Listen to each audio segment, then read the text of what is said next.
Good evening, welcome to You Can't Handle the Truth Movies. Chris, James, Conjuring, The Last Rites. That's what we're doing today. You can't handle the truth! Paranormal investigators Ed and Lorraine Warren take on one last terrifying case involving mysterious entities they must confront. They must confront. They must confront. So I'm our resident horror man, and so I must say I did the homework and watched all the previous ones, including the Annabelles and Nuns and all the other. And I was looking forward to watching this film to a certain point. We got in the cinema, and I think this is by far the busiest film we've been in, apart from your IMAX, Supermans, and Fantastic Fours. Out of all these standard films, this was by far the most people in here. There's a good energy in the theatre. A lot of people obviously were looking forward to watching this. I did the old trick of standing outside the door when it finished and listening to everyone's reactions. And I did enjoy this film. It kept true to the previous ones, and if you're a fan of the series, you'll definitely like this one as well. Where I think it failed, though, is that it was just so long and had so much in it that just didn't need to be in the movie. There was so much... 40 minutes too much, would you say? I'd say a minimum of 20 minutes could have been taken out of this film, but they could have took more out if they needed to. There was so much character building and character development that you didn't particularly need, because you've got so much of a backing... Was the other films? It was like they was trying to build it like a bloody end of Avengers or something, and it just wasn't necessary. And one thing that confused me is that they got to this climax of the film fight in this mirror, where they got into a push and pull competition, like they was fighting Galactus with this mirror. And I was like, that's fine. But what the hell happened? I don't know if you were... The main villain of the whole franchise is the nun, Valak, that's the big boss we're looking to fight. And it seems to have rounded the series up now from this movie, thinking, well, what the hell was... Where was the ending? Where was the nun? I was a bit confused. I don't know if there's going to be a fifth one, but from what I got, that was the end of it. It should have been the end. Yeah, the so last. I don't know. I might be wrong about that. Chris. I did enjoy some. There's some really good jump scares in it that caught me, and I was like, I was impressed with that one.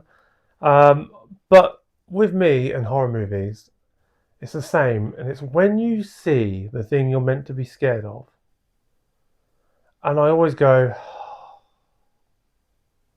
why is Helen Mirren wearing makeup and a weird wig and smiling funny? Like, that's not scary. It's just...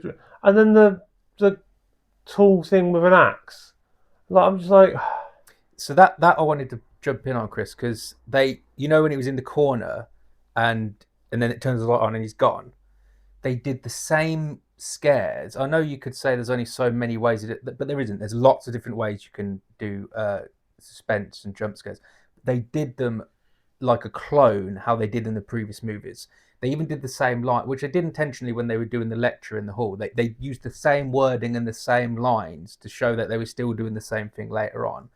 But they did that so much throughout the film, it was literally like a clone of any one of the other films, apart from maybe the third one, which is a bit different. But it for me, because I just watched them all, I usually get hit by jump scares, and none of the jump scares got me. You know that because I knew when they were coming. But if I hadn't have just literally tortured myself through 7 of the other movies back to back, then they would have got me. So yeah, the fact that you said some jump scares, some of them were good. Yeah, the Annabelle one was pretty good. But again, when Annabelle grew and was chasing her down the hall, a big Annabelle. There is Don't do that. No, when you go from being a scary, sinister doll to that stupid CGI thing chasing you down, you've lost me. I'm not scared. I like the sinister, weird doll. That's scary. A big thing chasing me down the hallway. I don't know why, but just I wasn't scared of that, and I was a bit like, oh, why?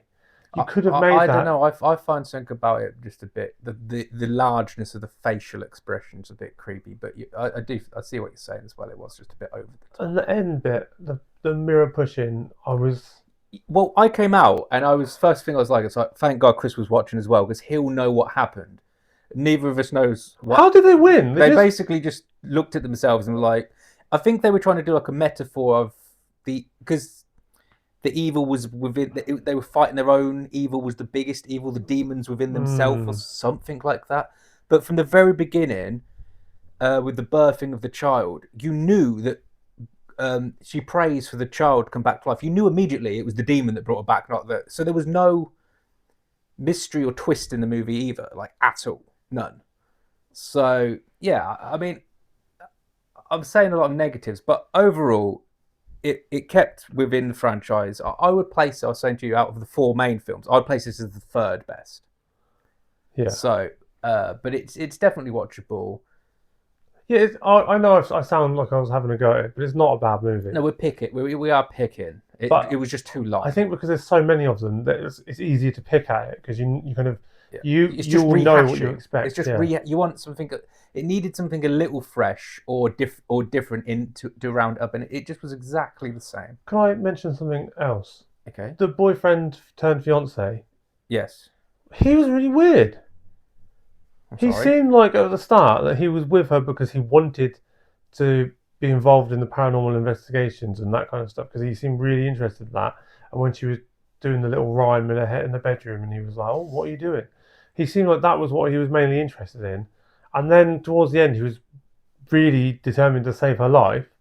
And I'm like, well, I don't understand. Like, he was just weird. Do you not think he was weird?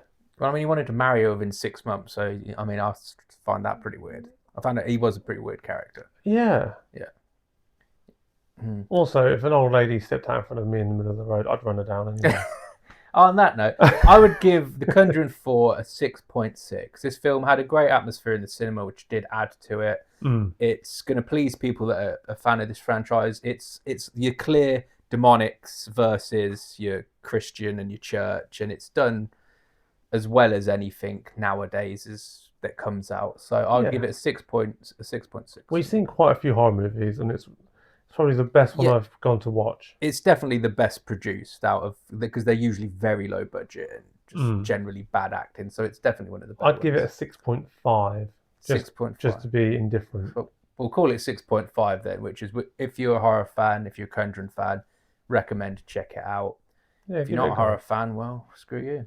I probably shouldn't say that, should I? Well, I mean, you've said it now, so... Okay, I've said it now. Yeah, that's his opinion. My opinion is there are other things that you can watch.